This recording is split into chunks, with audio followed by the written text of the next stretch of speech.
Vous êtes tous les antennes de Gabon News pour vous informer. Mesdames et messieurs, bonsoir et soyez les bienvenus dans cette édition d'information. À la une de ce journal, René Ndemezo-Obiang, membre du Front uni de l'opposition pour l'alternance, est allé à Bitam le week-end dernier dans la province du Wollontem. Il a tenu un meeting au stade Gaston Péril, une occasion pour lui de présenter officiellement aux Bitamois le candidat de l'Union nationale pour la prochaine élection législative partielle du 8 août prochain. Justin Bitégué. C'est un stade de Gaston Péril qui a refusé du monde. Ils sont venus de tous les coins du département d'Untem accueillir et écouter chaleureusement celui qu'ils appellent affectueusement le capot.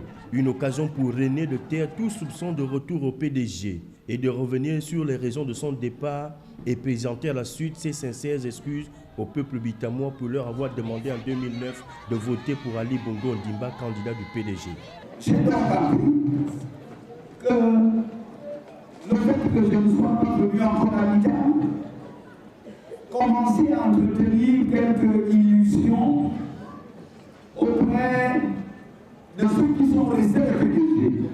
Je suis venu aujourd'hui, le 24 juillet 2015, pour couper court à tout ça. J'ai quitté le PDG. Et je tiens à dire que je l'ai quitté définitivement. J'ai fait à Libreville le 28 février 2015, présenter publiquement mes excuses au peuple de Bitam, mes excuses au peuple de Bitam. Il est également revenu sur les projets annoncés par Ali Bongo dans la province du Wollontem. Les promesses non tenues et plus précisément dans le département d'Untem. Le nombre de projets dans les différentes provinces qui a été annoncé à cette occasion, on n'a pas vu un seul voir le jour. Enfin, pour en venir plus particulièrement à Bitam de Wollontem, le programme depuis 6 ans de M. Ali Bongo Ondimba est égal pratiquement à 0. Il a exhorté les Bitamois à soutenir la ligne politique du Front et par ailleurs à voter le 8 août prochain le candidat investi par l'Union nationale aux élections partielles. Nous restons en politique. Lors de leur sortie, Michel Menga Messon et Alexandre Barrot-Chambrier ont exprimé leur attachement au Parti démocratique gabonais. Ils disent assumer ce qui avait été dit le 27 juin dernier à la Chambre de commerce. C'est sous les images de nos confrères de Télé Africa. Depuis le 27 juin de cette année, à la Chambre de commerce, nous avons fait une communication. Tout le monde l'a entendu. Nous n'avons pas été masqués. Nous n'avons pas fait des tracts, comme d'aucuns s'illustrent à les faire. Nous avons agi à visage découvert pour dire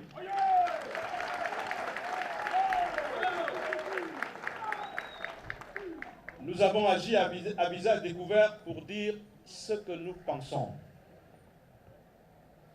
Je voudrais dire ici solennellement que ce que nous avons dit, nous l'avons dit en toute responsabilité.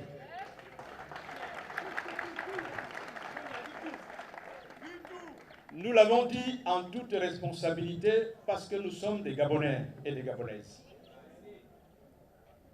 Et parce que nous pensons que comme tout Gabonais, nous avons le droit de penser, de réfléchir et de faire partager à nos compatriotes les fruits de notre pensée.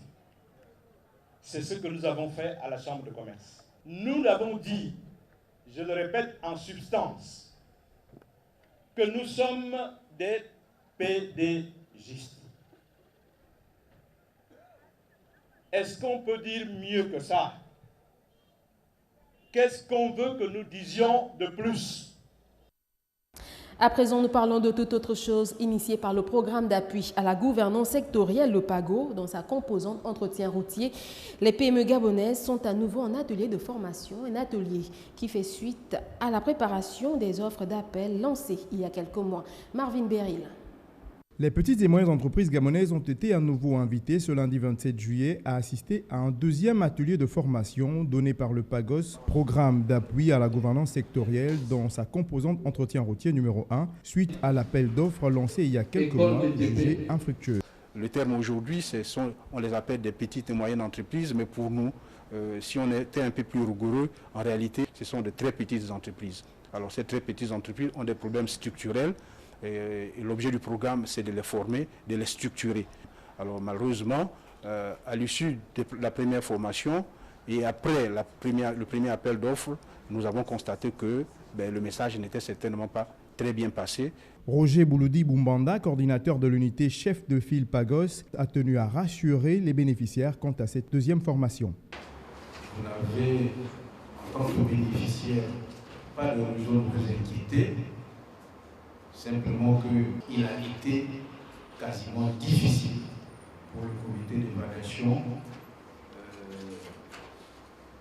d'attribuer et même de faire accepter par l'ensemble des partenaires, y compris la délégation de l'Union européenne, l'attribution de certains nombres de marchés. Au final, les participants à cet atelier sortent satisfaits.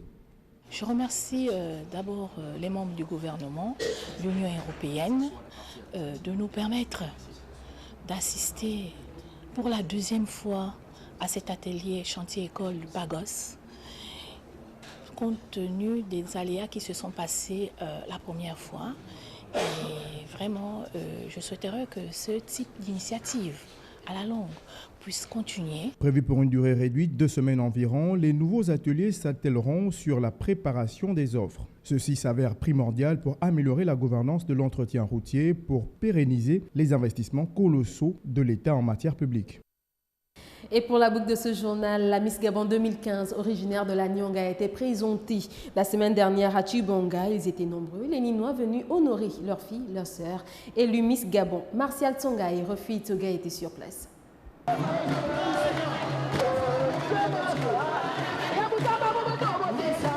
C'est dans cette salle polyvalente de Tchibonga, Archicambre, que Miss Gabon a été présentée aux Ninois. Elle, c'est Reine Ngotala, élue Miss Gabon 2015. Ici, chants et danses sont à son honneur. Une fierté que ne cache pas sa mère émue. Je ne sais pas, les mots me manquent, vraiment l'émotion m'envahit, je ne sais quoi dire, il n'y a que Dieu. Je sais, sur terre, il n'y a que Dieu. Je suis très, très, très fière de ma fille. L'éducation que je lui ai donnée aujourd'hui, vraiment le chemin qu'elle va parcourir pendant 1 an. Les parents, amis et connaissances de Reine Ngotala étaient de la partie et témoignent. C'est déjà une très grande fierté de pouvoir avoir comme grande sœur la plus belle femme du Gabon. Mais c'est aussi un certain stress, parce que le stress, ce n'est pas une seule personne qui le ressent, c'est toute la famille. Et en particulier, moi, on peut dire. Elle a toujours été elle-même et elle le sera toujours. Je souhaite que son mandat, on en parle déjà, qu'elle fasse de ça une priorité, qu'elle puisse arriver à la fin de ses objectifs et surtout du courage. Ma fille sort de nulle part. Elle sort de nulle part. Elle sort de l'ombre. Et le succès, ce qui est sur le succès pour elle, je les ai toujours élevées dans l'humilité et dans tout.